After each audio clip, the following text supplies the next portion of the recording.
Assalamualaikum warahmatullahi wabarakatuh. Perkenalkan, nama saya Rendi Saputra dengan NPM 224111147 dari kelas Manajemen 22B. Nah, pada pertemuan kali ini saya akan menjelaskan mengenai materi tentang analisis laporan keuangan. Nah, apa sih analisis laporan keuangan itu? Analisis laporan keuangan adalah suatu dokumen yang menyajikan informasi keuangan suatu identitas bisnis dalam bentuk angka-angka atau grafik dan catatan terkait laporan keuangan. Nah, hal ini digunakan untuk memberikan gambaran tentang kinerja finansial pada perusahaan selama periode atau pada waktu tertentu. Nah, laporan keuangan ini biasanya tuh disusun pada 1 tahun fisikal. Oke, selanjutnya laporan keuangan ini memiliki beberapa tujuan, diantaranya yang pertama ada memberikan gambaran kinerja finansial. Nah, laporan keuangan ini memberikan informasi tentang pendapatan, biaya, keuntungan, kerugian, aset, liabilitas, dan ekuitas suatu perusahaan. Nah, hal ini tentunya memberikan gambaran tentang seberapa baik perusahaan untuk mengelola keuangannya. Nah, untuk selanjutnya, yang kedua ada membantu pengambilan keputusan. Nah, laporan keuangan ini membantu pihak-pihak internal dan eksternal termasuk manajemen investor, kreditur, pemerintahan. Ini tuh menggunakan laporan keuangan untuk membuat keputusan bisnis. Nah, contohnya seperti investor menggunakan laporan keuangan untuk mengevaluasi kinerja perusahaan dan membuat keputusan investasi. Nah, selanjutnya yang nomor 3, menunjukkan kepatuhan hukum dan peraturan. Nah, laporan keuangan ini juga menunjukkan apakah perusahaan patuh dengan standar akuntansi atau peraturan keuangan yang berlaku ini penting untuk mempertahankan kepercayaan pemangku kepentingan dan mencegah tindakan hukum. Nah, selain itu, hal ini dapat menilai kesehatan finansial. Nah, laporan keuangan ini memberikan indikasi tentang kesehatan finansial perusahaan. Hal ini mencakup pada rasio-rasio keuangan yang dapat memberikan petunjuk tentang likuiditas, profitabilitas, dan stabilitas keuangan perusahaan. Nah, yang kelima, mendukung perencanaan dan pengawasan.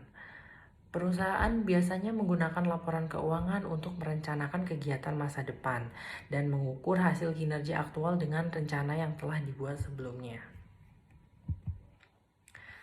Nah, selanjutnya ada 3 komponen penting dalam laporan keuangan yang umumnya disusun oleh perusahaan. Nah, yang pertama ada laporan laba rugi. Nah, laporan laba rugi ini biasa disebut dengan income statement. Nah, pada laporan laba rugi atau income statement ini isinya menyajikan tentang pendapatan, biaya, keuntungan, dan kerugian perusahaan selama periode waktu tertentu. Nah, untuk laporan laba rugi ini biasanya ditulis pada periode tertentu. Biasanya hal ini ditulis dalam kurun waktu 1 tahun. Nah, yang kedua ada neraca atau biasa disebut balance sheet. Nah, pada balance sheet ini menyajikan aset, liabilitas, dan ekuitas pada titik waktu tertentu. Nah, neraca atau balance sheet ini biasanya memberikan gambaran tentang posisi keuangan perusahaan pada saat itu. Nah, selanjutnya ada laporan arus kas. Nah, laporan arus kas ini biasa disebut dengan cash flow statement. Nah, pada laporan arus kas ini, biasanya datanya menyajikan aliran kas masuk dan keluar dari perusahaan selama periode waktu tertentu.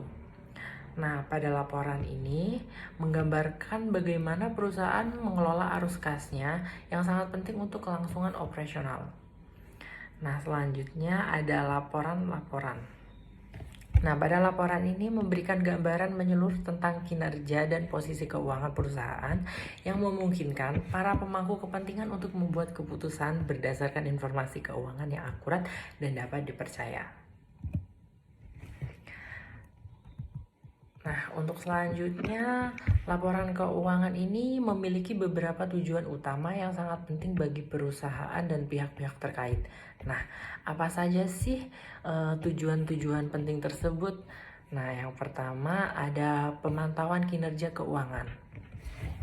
Nah, pada laporan keuangan ini biasanya manajemen memantau kinerja keuangan perusahaan dengan cara melihat laba rugi, neraca, dan arus kas dari manajemen yang dapat diidentifikasi.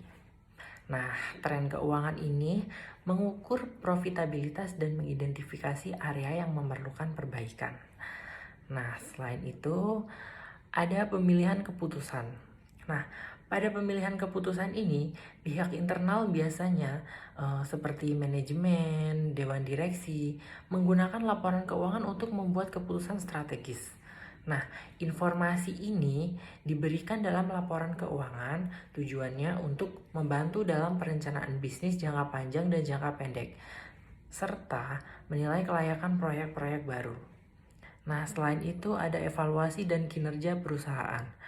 Pada bagian evaluasi dan kinerja perusahaan ini, biasanya laporan keuangan memberikan gambaran-gambaran tentang kinerja histori perusahaan. Hal ini bertujuan memungkinkan perbandingan kinerja dari tahun ke tahun. Nah, tentu saja hal ini sangat membantu sekali manajemen menilai efektivitas strategis bisnis dan tindakan yang diambil. Nah, selanjutnya ada penilaian kesehatan finansial.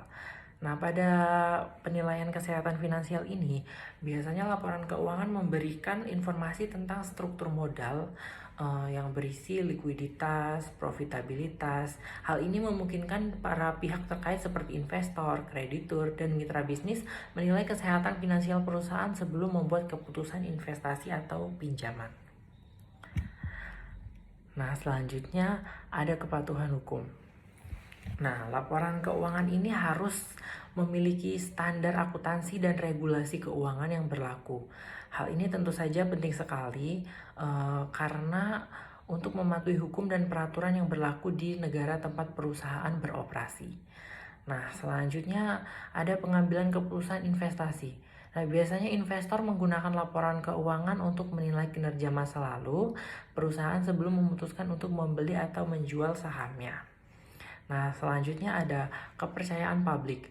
Nah, pada laporan keuangan ini biasanya kepercayaan masyarakat dan pemangku kepentingan terhadap perusahaan ini penting untuk membangun reputasi perusahaan di pasar. Nah, selanjutnya ada pengambilan keputusan investasi. Nah, investor ini biasanya menggunakan laporan keuangan untuk menilai kinerja masa lalu perusahaan sebelum memutuskan untuk membeli atau menjual sahamnya. Selanjutnya, ada kepercayaan publik. Nah, pada kepercayaan publik ini, laporan keuangan biasanya akan dilakukan secara transparan dan akurat. Nah, hal ini bertujuan untuk meningkatkan kepercayaan masyarakat dan pemangku kepentingan terhadap perusahaan. Ini penting sekali untuk membangun reputasi dari perusahaan tersebut. Nah, selanjutnya, laporan keuangan ini terdiri dari beberapa komponen utama yang memberikan gambaran menyeluruh tentang kinerja finansial suatu perusahaan. Nah, yang pertama ada laporan laba rugi atau biasa disebut income statement. Nah, di laporan laba rugi ini biasanya meliputi beberapa komponen. Yang pertama ada pendapatan kotor, pendapatan bersih, biaya pokok penjualan, laba bruto, biaya operasional, laba operasional, pendapatan, dan laba sebelum pajak, laba bersih. Nah, selanjutnya ada neraca balance sheet. Nah, pada neraca ini biasanya menyajikan posisi keuangan perusahaan pada suatu titik tertentu untuk mencakup aset lancar, aset tetap, aset liabilitas jangka panjang. Nah, selanjutnya ada laporan keuangan arus kas atau biasa disebut cash flow statement.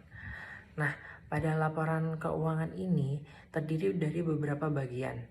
Di antaranya ada arus kas dari aktivitas operasi, arus kas dari aktivitas investasi, arus kas dari aktivitas pendanaan. Dan yang terakhir ada catatan atas laporan keuangan atau biasa disebut note to financial statement. Nah, Catatan ini memberikan penjelasan secara rinci dan informasi tambahan tentang item-item dalam laporan keuangan. Nah, metode yang digunakan adalah metode akuntansi, yang digunakan serta informasi risiko dari kebijakan perusahaan. Nah, itu saja penjelasan dari saya. Saya ucapkan terima kasih.